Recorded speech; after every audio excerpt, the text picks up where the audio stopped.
Hello investors and welcome back to Just Randy Stocks. During this video, I want to talk about Senseonics.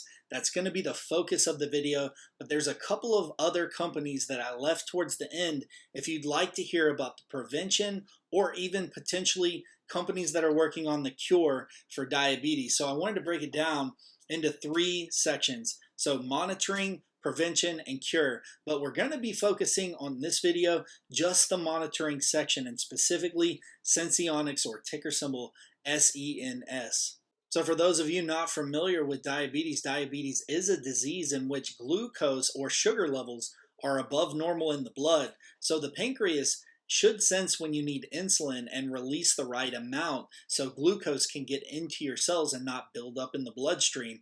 There are three main types of diabetes. Type 1, you can't make insulin at all. Over 1.6 million Americans have this. And type 2, the insulin that you make either can't work effectively or you can't produce enough of it. And then there's gestational, which occurs in 5 to 7% of pregnant women because the body requires 3 times as much as insulin to be produced. So this is temporary. Typically, monitoring, prevention, and ultimately the cure is going to apply to type 1 and type 2 diabetes. So Senseonics is engaged in the design, development, and commercialization of implantable continuous glucose monitoring systems for people with diabetes.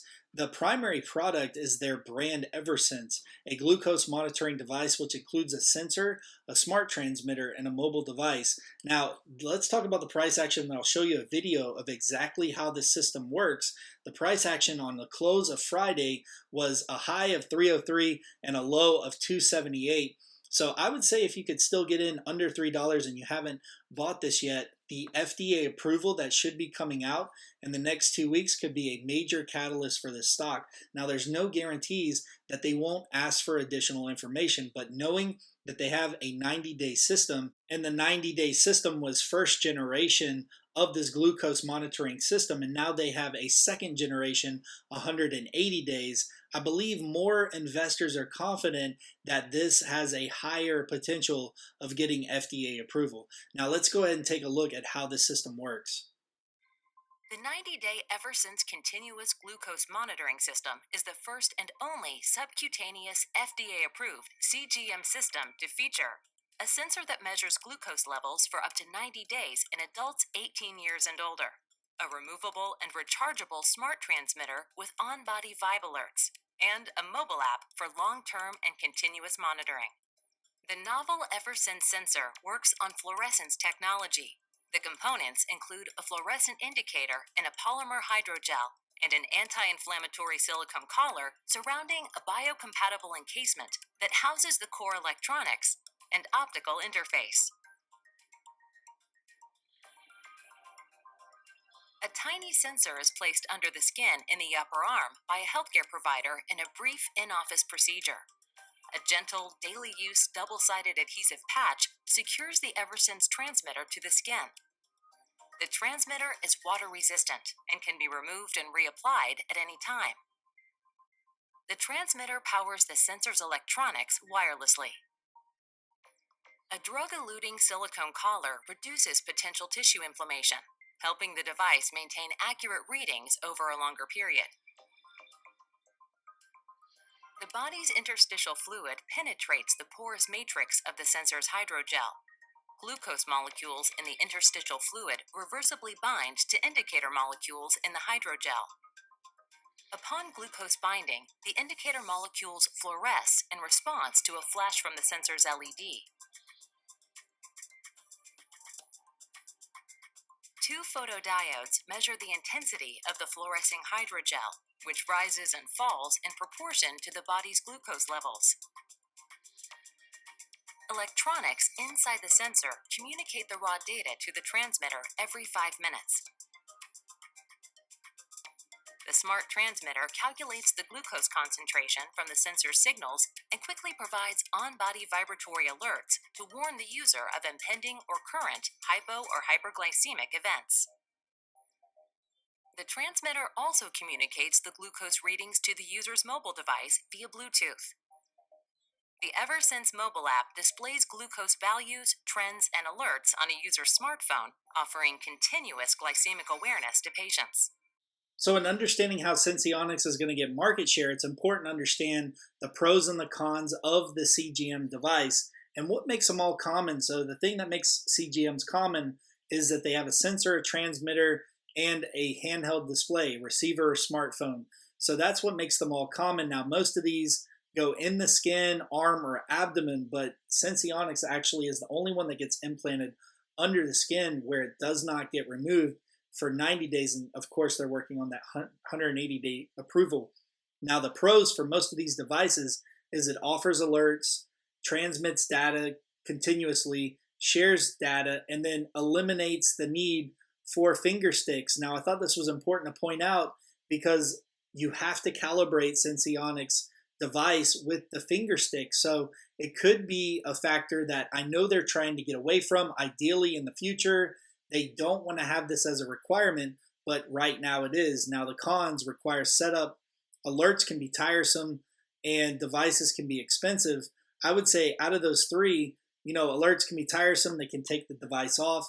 Devices can be expensive. Yes, they can, especially when this is a procedure that has to be performed and insurance may or may not cover it. Now, they've got some details in their corporate presentation that covers extensively what they're doing to make sure that they can cover the expensive, but this may not be completely covered for all people, and some people might not be captured as far as market share in the US because they may have to pay out of pocket for this as an expense.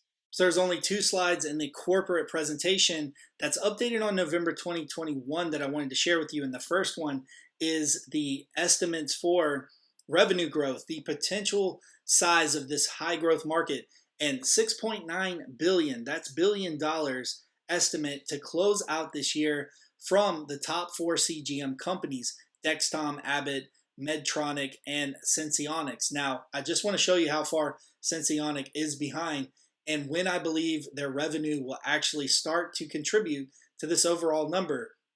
3.53 million in revenue.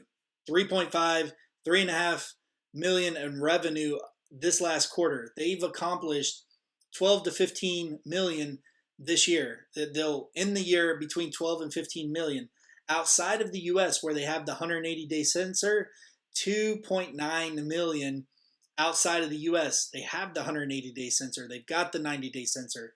Inside the United States, they have the 90-day sensor, 0.6 million. So they still have quite a ways to go, and there could be a lot of hesitation of adopting this in the US. And that's why you're not seeing that growth, because they haven't approved the 180-day sensor.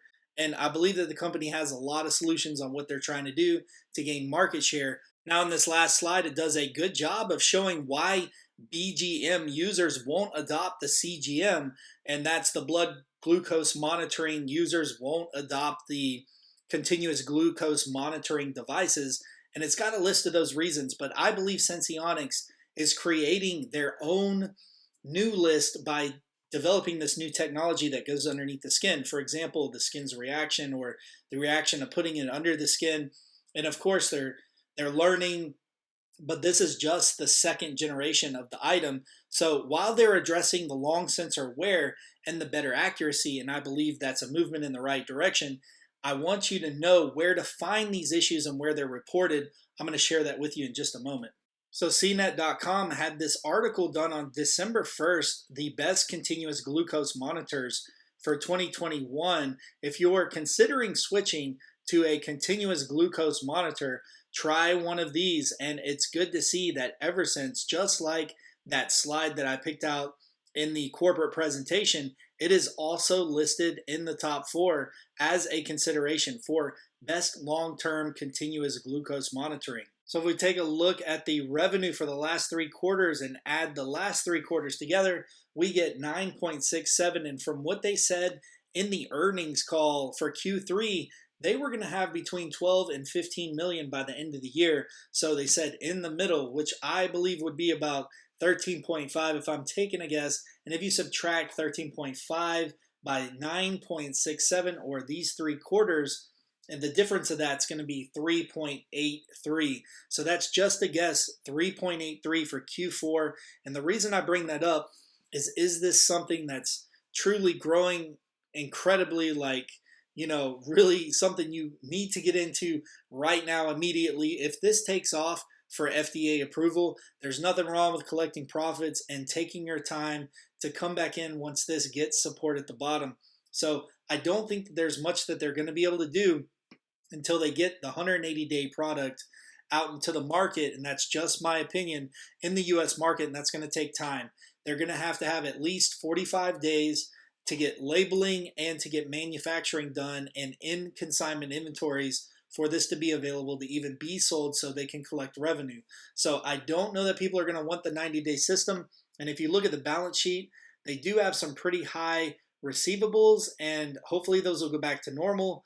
And they have a decently high inventory, I would say, considering that they should be doing this transfer over to 180-day and be kind of dialing back on those levels. So these would be the levels of the pandemic back here. So I think they need to cut those levels back and start dialing up on the buying of the 180-day. Now, there could be compatibility between the two, but I do see some risk in inventory there. So also net income has been negative, and they had this one time that it was positive, and it was because one of those unusual options that was on the income statement. So I believe that they'll go back negative for Q4. So nothing to rush back in and get in on.